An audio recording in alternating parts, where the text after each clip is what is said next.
بسم اللہ الرحمن الرحیم۔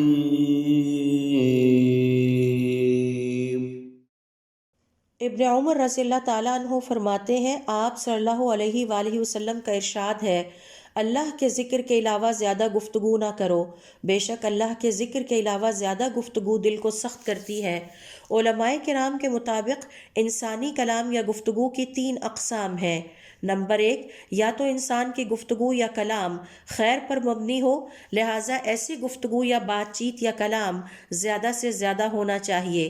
نمبر 2، یا پھر یہ کہ یہ کلام یا گفتگو یا بات چیت شر پر مبنی ہو، لہٰذا ایسی گفتگو سے یا کلام سے اپنی زبان کو بچا کر رکھا جائے۔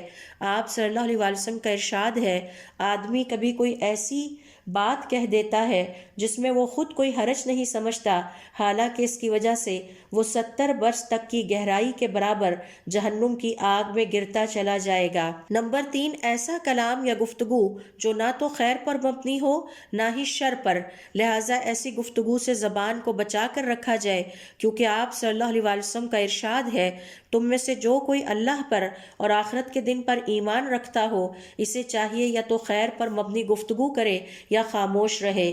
آپ صلی اللہ علیہ وسلم نے ہمیں حکم دیا ہے کہ ہم صرف خیر پر مبنی کلام میں حصہ لیں، اور ہمیں حکم دیا ہے کہ شر پر مبنی گفتگو سے دور رہیں۔